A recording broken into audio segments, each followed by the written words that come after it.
ช่วงสุดท้ายของการใส่ปุ๋ยมาพ่นรับทองรับร่วงหลังจากนี้ห้วงจะน้อยจะใหญ่ก็แล้วแต่บุญมีช่วงนี้ข้าวสร้างห้วงเป็นจังหวะทองของการบำรุงข้าวเสร็จมื้อนี้ก็สิได้เก็บเครื่องพ่นไปเริ่มต้นปีหน้าอีกบ่โดนจังว่ากันใหม่หม้องใดงามก็เป็นที่พอใจหม้องบ่งามก็ไปแก้โตใหม่ปีหน้าพู้นเด้อ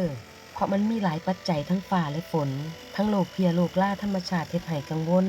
หัวแหวหัวหญ้าเป็นปัญหาของเขาวต้นเกิดบ่งอกบ่งามแก้ปัญหาบ่ทันผลผลิตก็ได้บ่เป็นก่อเป็นกำก็เฮ็ดก็ทำมาสุดทางแล้วทำได้ต่อไปคือทำใจท่อนตัวเนาะมันเป็นวิถีเก่าแก่พ่อแม่พาเฮ็ดพาทำทิ่มบ่ได้หรอกมันอยู่ในสายเลือดเฮ็ดควบคู่กับงานอื่นๆเพื่อหนทางเลี้ยงปากเลี้ยงท้องหนี้สินภาระก็มีเป็นปกติธรรมดาของทุกคนบ่ใช่สิ่งที่ต้องมาคิดมาเครียดเฮ็ดงานทุกมื้อให้มีความสุขอยู่กับงานที่เฮ็ดพลังบวกพลังใจ คนที่เคยลำบากจะเข้าใจความรู้สึกคนที่พยายาม บางคนเฮ็ดได้บ่แม่นเพราะเก่งแต่เพราะเป็นคนขยันมันเฮ็ดมันทำตื่นเช้ามาก็พาร่างกายลุกขึ้นมาสู้กับงานที่เฮ็ดมันแสนจะวิเศษคิดง่ายๆชีวิตคนเฮามีแค่3มื้อที่มีค่าที่สุดคือมื้อวานมื้อนี้กับมื้ออื่นมื้อวานถ้ามีหยังผิดพลาดเฮาปรับปรุงแก้ไขมันเป็นอดีต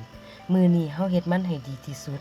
มื้ออื่นเฮาบ่ฮู้จักอนาคต แค่นั้นล่ะชีวิตอย่าหยุดถ้ายังหายใจอย่าถอยถ้ายังมีแรงลุกสู้เพราะทุกก้าวมันคือหัวใจของคนสู่ชีวิตมีความหมายเสมอสุดท้ายสุดสังขารบ่สิ้นดินต่อยังพอไหวกินอยู่ตามแรงแสวงไปให้มันมุมวัฏฏะสังขารคนนั้นหากินไปให้มุมฟังอนิจจังบ่เที่ยงสิ้นหากินแล้วก็เลานอน